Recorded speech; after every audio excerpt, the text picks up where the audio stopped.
Halo semuanya, pada kesempatan kali ini kami dari kelompok 10 diskusi Pancasila akan menampilkan hasil diskusi kami terkait dengan video dokumenter Matur Panguripan yang dimana berkisahkan seorang petani. Dan untuk pada pemateri yang pertama, saya persilahkan untuk menjelaskan alur cerita tersebut. Video ini menceritakan seorang petani yang bernama Pak Ngatenu, yang mana beliau sebagai petani selama 30 tahun. Beliau memilih bertani yang katanya enak menjadi petani itu. Nggak mikirin ini itu, yang penting hasilnya bagus dan terlihat hijau. Nah, hal yang paling disenangi para petani itu jika sudah waktunya panen. Mengapa?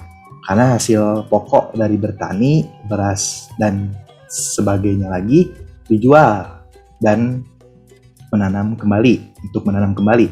Dan jika gagal panen, petani tidak putus asa, tetap bersabar dan mengolahnya lagi agar menjadi lebih baik di musim berikutnya. Selanjutnya, Mas Destin. Kali ini saya akan menceritakan keterkaitan antara videonya dengan Pancasila, di mana nilai-nilai Pancasila yang terkandung dalam video Matur Panguripan tersebut yaitu kegotong royongan atau gotong royong dan pantang menyerah. Di mana di sini sebagai sila ketiga Pancasila yaitu Persatuan Indonesia, yang kita lihat bahwa mereka bersatu. Ada beberapa petani yang divideokan dalam video tersebut.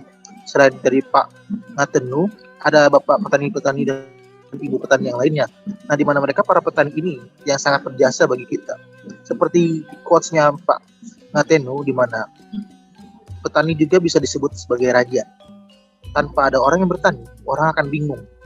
Di sini telah jelas poinnya bahwa tanpa ada orang yang bertani, tidak akan ada namanya beras, tidak akan namanya ada tumbuhan jagung, tidak akan ada gandum, dan tidak ada sayur-sayuran yang kita makan setiap hari.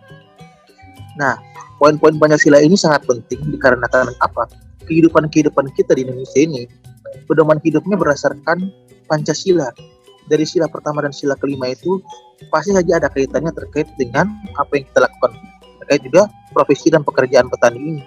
Di mana pekerjaan dan profesi petani ini mungkin kerap kali sering dianggap remeh oleh sebagian besar orang. Tetapi petani juga berjasa. Dan nilai Pancasila yang terbukti pada kali ini yaitu kita bisa melihat dari sisi Bapak Pak Ngatenu ini, yang dimana beliau orangnya yang sabar, gigih, murah senyum, dan bersifat gotong royong, saling membantu antara petani yang lain. Demikian, saya akan serahkan kepada Mbak Firda untuk menjelaskan bagian berikut. Selain dari nilai-nilai Pancasila yang sudah dijelaskan oleh Mas Destin, kita juga perlu tahu kebijakan pemerintah terhadap kesejahteraan petani di Indonesia. Nah, di sini saya akan menganalisis kebijakan tersebut. Saat ini, pemerintah sudah mulai memperhatikan masalah-masalah petani di Indonesia. Dan kebijakan yang harusnya dilakukan oleh pemerintah, yaitu yang pertama, pemerintah dapat meningkatkan peranakan pertanian. Yang kedua, pemerintah memberikan biaya subsidi untuk digarap oleh petani. Yang ketiga, kebijakan jaminan harga untuk petani, dan selain itu pemerintah juga dapat memberikan kebijakan jadwal tanam kepada petani. Pemerintah juga bisa memberikan apresiasi kepada petani, contohnya dengan berupa pemberian harga yang manusiawi. Adapun juga pemerintah dapat memberikan pupuk benih kepada petani dan juga dapat memberikan alat yang memadai untuk petani. Pemerintah juga dapat meningkatkan petani dengan teknologi pertanian yang sudah ada. Di sisi lain, pemerintah juga menganjurkan kepada petani untuk menekankan menggunakan pupuk organik. Karena pupuk organik sendiri memiliki banyak manfaatnya. Salah satunya dapat mencegah erosi lapisan tanah bagian atas.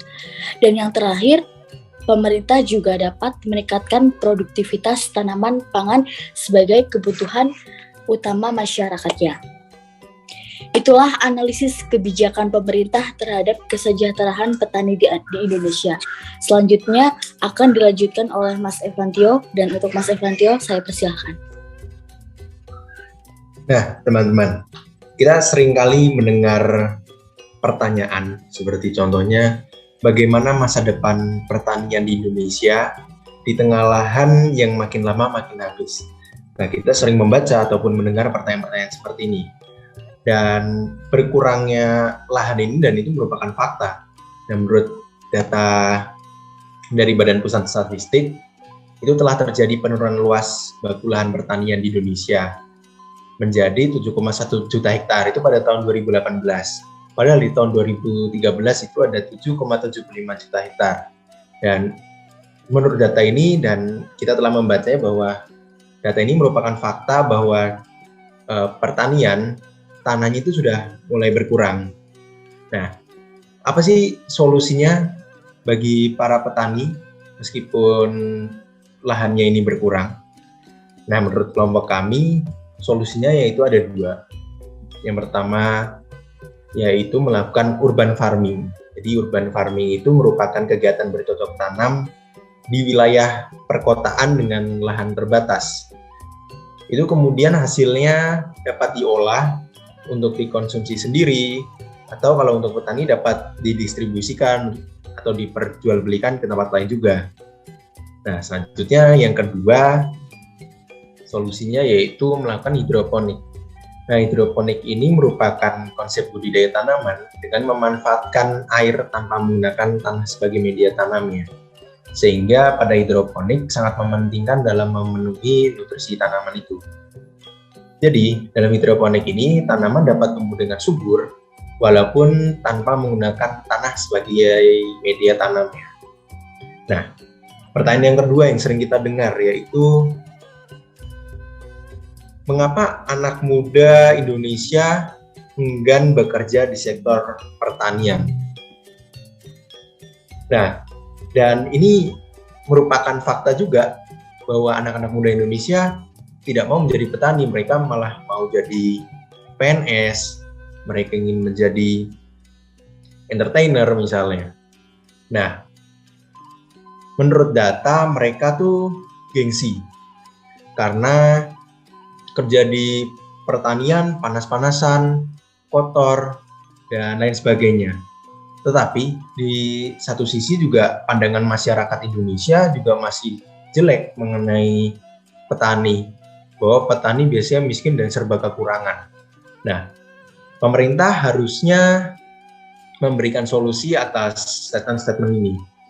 Jadi memang rata-rata upah pekerja di sektor pertanian itu hanya sebesar 1,92 juta per bulannya. Dan itu yang terendah dari 17 sektor yang ada. Nah, padahal kan pendapatan yang rendah bisa menjadi salah satu pendorong anak muda ini tidak mau menjadi petani. Nah, mereka justru biasanya bergeser kepada misalnya pekerjaan industri. Nah, di sektor industri, pertambangan, penggalian itu bisa mendapatkan gaji sebesar 4,48 juta per bulan. Nah, hal ini sangat miris ya teman-teman. Jika para petani hanya mendapatkan 1,92 juta, sedangkan orang yang bekerja di pertambangan, di industri itu mendapatkan gaji 4 juta lebih. Nah, maka dari itu pemerintah harus memberikan perhatian lebih terhadap petani agar petani kita itu terus ada, tidak berkurang, dan justru anak muda ingin menjadi petani. Lalu juga selain karena pendapatan, solusi yang lain menurut kelompok kami yaitu pemerintah harus melakukan atau memberikan asuransi pertanian. Nah, asuransi pertanian ini bentuknya seperti jaminan. Kenapa? Karena harus ada jaminan bahwa bekerja sebagai petani, maka nilai dan kualitas kehidupannya akan lebih baik. Seperti itu. Jadi jaminan ini, misalnya jika terjadi sesuatu, misalnya terjadi bencana ekstrim, dan petani mendapatkan kerugian, nah pemerintah ini dapat membantu mereka melalui asuransi pertanian ini. Dan seringkali anak muda itu dijudge bahwa mereka ingin hasil yang instan. Tetapi menurut kami, anak muda, kami itu tidak ingin hasil yang instan, tapi kita butuh hasil yang pasti. Nah, kerja sebagai petani ini kita tidak tahu apa yang terjadi hasilnya, entah itu untung atau rugi. Nah, maka dari itu solusi yang tepat yaitu pemerintah dapat memberikan asuransi kepada para petani. Nah, sekian dari saya. Demikianlah pemaparan dari hasil riset dari kelompok kami. Telah jelas sudah bahwa peran petani di sini sangatlah penting bagi kita semua. Bukan hanya bagi masyarakat bawah, tapi bagi seluruh orang di dunia. Tanpa adanya petani, kita tidak akan bisa makan makanan seperti sekarang. Dan petani juga sangat berjasa, dan jasa mereka itu harus padan dengan apa yang mereka tuai. Sekian hasil diskusi dari kelompok 10 Pancasila. Kurang dan lebihnya saya mohon maaf. Saya sebagai perwakilan dari kelompok 10 pamit untuk undur diri. Sekian dan terima kasih.